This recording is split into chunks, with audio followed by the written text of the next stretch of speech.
चलिए, good morning. कैसे हैं आप लोग? तो चलिए आज हम लोग बात करेंगे द्विघात बहुपद का। आज हम लोग द्विघात बहुपद के गुणनखंड के बारे में जानेंगे। किसके बारे में? गुणनखंड। और एक बात और बता दें कि इसी में एक याद कीजिएगा, द्विघात बहुपद हुआ, उसके बाद में रैखिक बहुपद जो है, रैखिक बहुपद के भी गुणनखंड इसी में पढ़ लेंगे।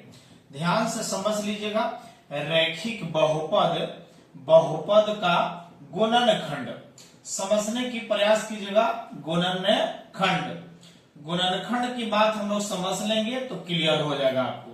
जैसे बता दें कि पहले हम रैखिक बहुपद का गुणनखंड की बात कर लें तो आपको सबसे बड़ी चीज इसमें आपको व्यापक रूप रखना होगा, यानी व्यापक रूप लिखेंगे अर्थात मानक रूप लिखेंगे। तो मानक रूप जो थे बहुपद x के रूप में लिखिएगा तो आपके पास मिला था ax प्लस b और लिखा गया था कि a बराबर नहीं होना चाहिए 0 का। इसके बारे में बता दिया गया था। अब एक कंडीशन है, यहां से भी हल करने के बाद में आपको मिला भी था, आपको यहां से निकाले थे कि जब शून्यक हो जाएगा, जब बहुपद शून्यक का मान जब शून्यक जब कहेगा तो शून्यक कहेगा तो बहुपद p ऑफ x का मान 0 हो जाता था, होता था ना। अब यहां से जब कंडीशन शून्यक निकला था तो शून्यक निकलने के क्रम में आपको याद कीजिएगा, आपको एक मिला था x बराबर अल्फा, जैसे x बराबर माइनस बी बटा ए मिला था ना, तो यही इसी को तो हम लोग अल्फा कहे थे कि नहीं कहे थे।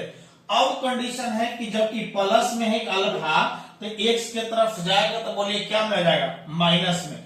मतलब है कि x माइनस क्या होगा? अल्फा हो जाएगा। कोई दिक्कत है? हम यहां आपको पूरी तरह से कंप्लीट करा देते हैं, समझ में आ जाएगा।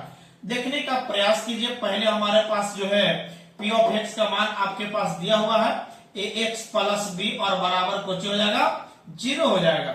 अब यहां से बहुपद p ऑफ x का मान तो लिख लिए हैं, लेकिन अब समझ लीजिएगा यहां से x का मान निकाल लिया था, निकाले थे ना। जब x का मान निकाला था यहां से एक स्टेप और लिख लेते बहुत बढ़िया हो जाता, चाहे कोई दिक्कत नहीं है। यहां से x बराबर बताइएगा, प्लस है तो उधर भेजे थे तो माइनस बी मिला था, और गुना में है तो नीचे में भाग में माइनस बी बाई ए मिला था। ये आपको पहले भी बता दिए थे, याद कीजिएगा। अब इसी का नाम हम लोग क्या दिए थे? अल्फा दिए थे। और यही अल्फा जब प्लस से माइनस में जाएगा तो x माइनस अल्फा बराबर क्या मिलेगा? 0 मिलेगा। ध्यान से समझिएगा, ये जो आपका आया ना, यह रैखिक बहुपद का एक गुणनखंड मिला है। याद कीजिएगा, इसी रैखिक बहुपद का गुणनखंड है। अतः रैखिक बहुपद, रैखिक बहुपद का गुणनखंड की बात करें, बहुपद यानी p ऑफ x ले लीजिए, p ऑफ x का गुणनखंड की बात करोगे ना, गुणनखंड की बात करोगे तो यहां जो आपके पास a है तो a बाहर रहने दीजिएगा और डायरेक्ट एक गुणनखंड आपके आएगा x माइनस अल्फा। ये बहुत इंपॉर्टेंट है, ध्यान से समझने की कोशिश कीजिएगा। उसी प्रकार हम आपको द्विघात बहुपद के गुणनखंड को भी जानकारी इसी वीडियो में दे देते हैं, जिससे कि आपको क्या होगा, इसे सॉल्यूशन करने में आसानी हो जाएगा। तो चलिए बात आगे के बढ़ा जाए। चलिए द्विघात बहुपद के गुणनखंड को सीख लिया जाए, उसके बाद में ये सब छोटा छोटा जो पॉइंट है यह ऑब्जेक्टिव बनाने में बहुत मदद करेगा, आप लोगों को करेगा ना। तो चलिए बात शुरू किया जाए दोस्तों। कैसे है? चलिए द्विघात बहुपद के गुणनखंड की, किसकी बात कर रहे हैं? द्विघात बहुपद के गुणनखंड की बात कर रहे हो तो आइए इसको पहले आप मानक रूप लिखेंगे। कौन रूप लिखेगा? मानक रूप लिखेगा p ऑफ x। ठीक है, पहली बात है कि इसमें जो द्विघात बहुपद के जो दो शून्यक है, वो अल्फा और एक बीटा है, उसको मान लीजिए, काम हो जाएगा। तो पहले मानक रूप लिख लीजिए, उसके बाद में काम हो जाएगा। p ऑफ x बराबर होता है ax square plus bx plus क्या हो जाएगा? c होता है, और 0 नहीं होना चाहिए, a does not equal to 0। इसको कॉमन लेकर के भी आप काम कर सकते थे, लेकिन यहां से याद कीजिए सॉल्यूशन कर रहे हैं तो सबसे पहले यहां मान लीजिएगा, माना कि बहुपद द्विघात बहुपद है ना, द्विघात बहुपद के शून्यक जो है शून्यक अल्फा एवं कुछ ही होगा बीटा है। एकदम ध्यान से समझ लीजिए, अल्फा और बीटा दो, क्योंकि आपको याद कीजिएगा द्विघात बहुपद के शून्यक दो मिलेगा, और दो को अल्फा और बीटा जब दो को शून्यक है तो आपको याद कीजिएगा, इसीलिए अल्फा बराबर सॉरी एगो मिलेगा एक्स बराबर एगो शून्यक मिलेगा अल्फा, और एगो मिलेगा एक्स बराबर बीटा मिलेगा। कोई दिक्कत है? अब ये अल्फा प्लस है तो इधर कुछ मिल जाएगा माइनस में, कोई दिक्कत है? यानी आपके पास एक्स माइनस अल्फा बराबर उधर 0 हो जाएगा, और इसका जो होगा एक्स माइनस बीटा बराबर क्या हो जाएगा 0।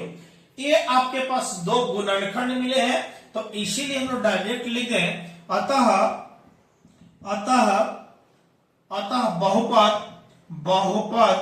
बहुपद P ऑफ x बराबर, आपके बाहर में जो इसका अचर पद है, अचर पद को आप कॉमन ले लेंगे तो आसानी हो जाएगा आपको, आप उसको कर सकते हैं सॉल्यूशन, लेकिन हम डायरेक्ट आपको देने का प्रयास कर रहे हैं जिससे डायरेक्ट आप ऑब्जेक्टिव बना सकते हैं। ए इंटू हो जाएगा, ए को आपके पास गुणनखंड होगा x माइनस अल्फा, और ए होगा x माइनस बीटा हो जाएगा।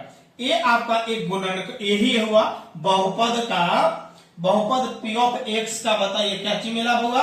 गुणनखंड। ध्यान से समझिएगा, ये आपको गुणनखंड मिला है। अब इसको आप अंदर में गुना करिएगा ना तो पक्का है कि ई वाला जो है इसका जो है माइनस बी बटा ए इस तरह से लिखते हैं ना, और सी बटा ए कर करके आएगा, उसको कॉमन लेकर के पीछे हम पढ़ा चुके थे। अब यहाँ ई जो आपके पास डायरेक्ट यदि दो शून्यक दिया हुआ रहे तो डायरेक्ट आप देख करके और गुना कर सकते हैं, ये ऑब्जेक्टिव बनाने के लिए काम आ जाएगा। तो चलिए द्विघात बहुपद के गुणनखंड के बारे में समझ गए।